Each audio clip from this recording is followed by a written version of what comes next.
Mortal Engines, 2018, film explained. This narrative takes place in a time when our world has been completely devastated, and the remaining survivors reside in colossal robotic cities. These robotic cities function like vehicles, suggesting that they are capable of movement. One such enormous mobile city is known as London City, and it is commanded by a leader named Thaddeus.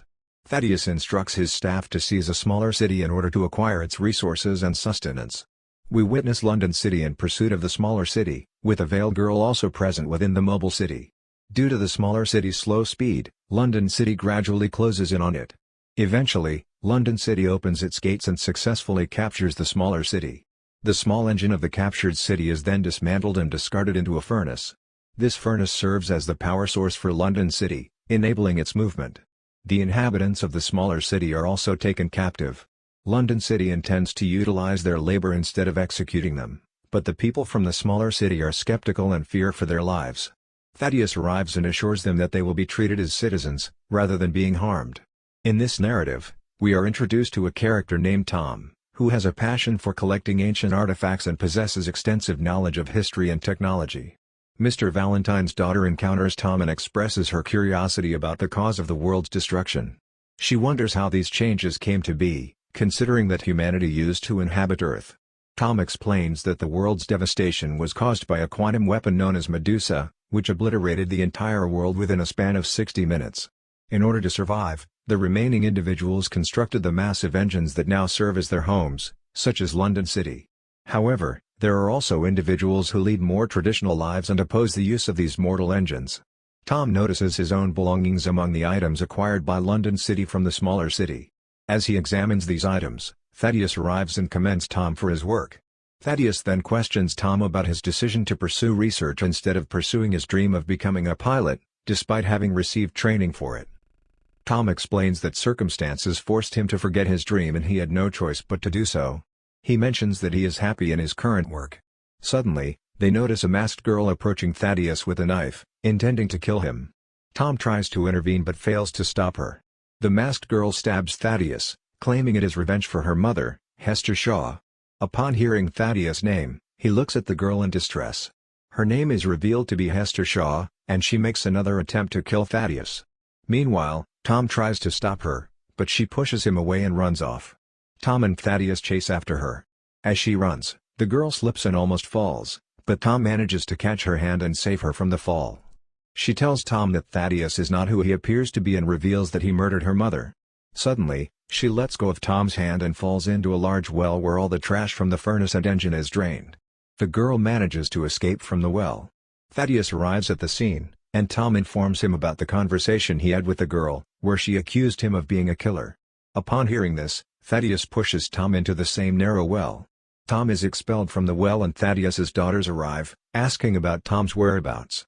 Thaddeus fabricates a story, claiming that Tom and the girl fell into the well while fighting. Tom regrets the situation, as he knows Thaddeus was a good person. It becomes clear that Thaddeus is manipulating the situation by lying. The girl suspects Tom's frightened friend as a witness to the truth. In the next scene, Thaddeus sends a jet to confirm whether Tom and the girl are alive or dead, but they remain hidden on the peak of the mountains. Hester threatens Tom with her knife, stating that she could have killed Thaddeus if he hadn't stopped her. As Hester is about to leave, Tom stops her and asks for her help. He explains that he has spent his entire life in London and wants to return and seek revenge. Hester's agreement to hear it is acknowledged. Present before us is Thaddeus, who is engaged in his confidential energy project. He utilizes fusion cells as the source of energy. The entire secret project was being carried out covertly, even Thaddeus's senior officers were unaware of his work. No one was allowed to visit this place except Thaddeus, and it was heavily restricted with tight security. However, Thaddeus had concerns about Hester, suspecting that she might hinder his project. Thaddeus's co-worker, the doctor, advises him to meet with the prisoner who is held captive in the sea prison located in its midst. This prisoner is a monster and a beast who constantly mentions Hester Shaw. He desires to kill her. Thaddeus immediately goes to meet the green-eyed monster, whose gaze instills horror. Thaddeus attacks the jail, and the monster is set free, fleeing to search for Hester in order to kill her. Hester and Tom settle for stale bread as a meal is not available. After having their meal, they fall asleep. Hester wakes up upon hearing the sounds of model engines. She notices that Tom is seeking help from some engines. Tom is unaware that cities victimize people by capturing them. Hunter cities attack them, but a city resembling a centipede comes to their rescue, saving their lives. The saviors show great care and offer them tea. Meanwhile, Lord Thaddeus's daughter believes that her father's life is in danger, so she seeks out Tom's friend. This friend is the same person who witnessed Tom and that girl falling into the well. When Thaddeus's daughter asks for his help, saying, "You know something," Tom's friend responds, "What would you do once you know?" She replies, "My father's life is in danger." But the friend tells her, "Our lives are in danger, not just your father's." He reveals that it was her father who pushed Tom, clearing his path. Furthermore, Tom's friend discloses that her father is developing a secret weapon to attack cities that do not rely on mortal engines like them. Instead, these cities lead a traditional way of life. And their goal is to surpass the limitations by creating this weapon. According to Thaddeus's father, those cities possess weapons, fuel, and food, and we can overcome them with the help of this weapon. Upon learning this, Thaddeus's daughter becomes disheartened. Hester and Tom encounter each other once again, and they realize that their guide is leading them in the wrong direction. Growing suspicious, they decide to open the hidden door of the engine and contemplate jumping off. However, Hester is unable to jump due to her injured leg. She urges Tom to jump, but he has developed feelings for Hester and decides not to jump, stating that they will face whatever comes together. Their guides then take them to a place where living people are being traded, indicating that they are being sold. A bidding takes place for Hester Shaw, and a random person is about to purchase her. Just then, Anna Fang, the most wanted criminal in London, arrives. Anna is fundamentally opposed to Thaddeus and the policies of London, which is why she is highly sought after. Anna Fang opens fire and saves the lives of Hester and Tom, eliminating everyone else. Meanwhile, a monstrous creature with green eyes approaches. It is revealed that Hester Shaw is familiar with this creature, but it is not disclosed how. Anna Fang manages to rescue both of them from the monster and continues on her way in her jet. During her flight on a private jet, Anna inquires of Hester how she came to know the monster and why he desires to kill her. Hester explains that the monster, whom she refers to as Shrike, raised and cared for her. After her mother was killed by Thaddeus, Hester was left without any support. It was then that the green monster found her, took her in, and provided for her. However, Hester was often filled with despair, and upon noticing her sadness, the monster made a promise to transform her into a creature like himself. The monster believed that by becoming like him, Hester would no longer experience sadness or be haunted by painful memories. In return, the monster asked Hester to promise that she would become a monster like him, ensuring her longevity. Hester agreed to this promise. However, when she discovered that Thaddeus Valentine was still alive and learned of his whereabouts, she decided to escape from the monster with the intention of killing Thaddeus.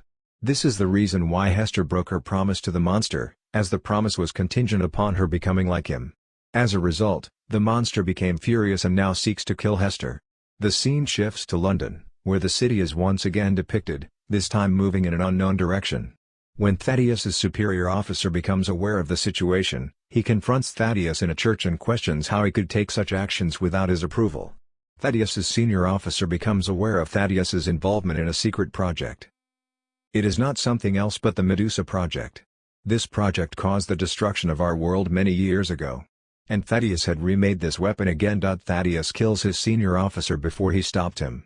And Thaddeus's daughter and Tom's friends were observing all these happening. It means, Thaddeus' reality has been exposed before his daughter. On the other side, Anna Fang reaches on airport landing her airship. And she meets her companions and introduces Hester and Tom to them. They know that London City is approaching them with a high speed. It wants to attack on us. And Anna Fang tells, Thaddeus has Medusa system. He can only be stopped if this system is crashed, but no solution seems to be found. Memorizing her past, Hester Shaw tells, Thaddeus and her mother were good friends. Both were professional scientists, but when her mother invented the machine which could control Medusa. Then seeing it, Thaddeus became opportunistic and killed her mother, so that he may have that machine getting the control power of Medusa. Now there was only a solution: to have crash drive in order to crash that system. But no one knows yet, where is that drive? They are all in this trouble. At the same time, another trouble monster also arrives. They're destroying the airport. All soldiers try to kill monster, but nothing affects on him. And this monster also catches Tom. He is about to kill Tom, but Hester requests it, saying, "Don't kill, I love him." When the monster witnesses Hester's sadness and the tears in her eyes, it decides to leave Tom. The monster never intended to cause Hester any distress or make her cry because of its actions. Now, we observe that the same monster is about to face destruction. Before its demise, it presents Hester with a locket, informing her that when they first met, she was wearing it around her neck. The monster had kept it safe and now gives it to her. Afterwards, everyone boards their airship and departs from the airport. Unfortunately, the monster meets its end there, and the entire airport is also destroyed. They eventually arrive in the city of Sarong, where the people lead a traditional way of life. Now, we encounter Thaddeus once again, who announces to his people that they will demolish the wall of Sarong. The Sarong wall was known for its incredible strength, and no one had ever been able to breach it before. However, Thaddeus claims that they possess a weapon capable of triumphing over any kind of war. By destroying the wall, they plan to capture Sarong and gain access to resources such as food, fuel, and shelter. The people are delighted by this prospect. Anna receives orders from her senior officer, Governor, to launch an attack on the city of London before it's too late. If they fail to act swiftly, Thaddeus will use Medusa to destroy their city. Governor grants permission, and the Sarong Air Force and Army prepare for the attack. Upon receiving a locket from her mother, Hester opens it and discovers the same crash drive that can be used to destroy Medusa. She immediately informs Tom about it. Meanwhile, Thaddeus launches an attack on them with Medusa approaching. This attack not only damages the entire wall but also destroys all the plans that were in place.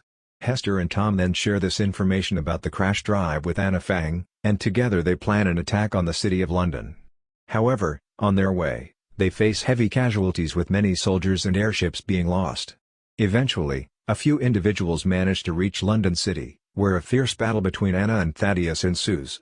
In the midst of the fight, Hester seizes the opportunity to enter a church where Medusa is being recharged, as she knows she must launch another attack. After a grueling struggle, Hester successfully crashes the weapon Medusa by inserting the crash drive given by her mother. This signifies the downfall of the system. Meanwhile, Anna Fang sustains severe injuries and urges Hester to escape. Unfortunately, Anna Fang loses her life in the fight. As Hester exits the church, she encounters Thaddeus, who advises her to flee. However, Hester, aware of his true nature, refuses to go with him, calling him a killer. Thaddeus begins to leave, but Hester intercepts him, seeking revenge. In a shocking revelation, Thaddeus confesses that Hester is his daughter, revealing that her mother had an affair with him. Hester is left stunned by this revelation. Meanwhile, Thaddeus's daughter heads to the control room of London City, as their mortal city is heading towards the wall where survivors are still present. She attempts to stop it, but the control systems have been damaged, rendering her unable to do so. She seeks the assistance of Tom, who, from his airship, destroys the power source of London City, ultimately halting its progress. The significance of the furnace lies in its role as the power source for London City, enabling its progress. However, it is completely destroyed, rendering the city immobile. Tom, witnessing the ongoing conflict between Thaddeus and Hester, intervenes to save Hester. In the midst of the chaos, Thaddeus falls to the ground. As he looks around from where he has fallen, he realizes that London City is now beside him. Overwhelmed by the sight, he closes his eyes, only to be crushed by the city itself. Thaddeus meets his demise, and as a result, London City comes to a halt. The surviving inhabitants of London City seek refuge from Sangan, and they are warmly received by the governor. Meanwhile, Tom and Hester find solace in each other's embrace and decide to take a leisurely trip in their airship. They embark on a short journey, enjoying their time together. This marks the end of the movie's story,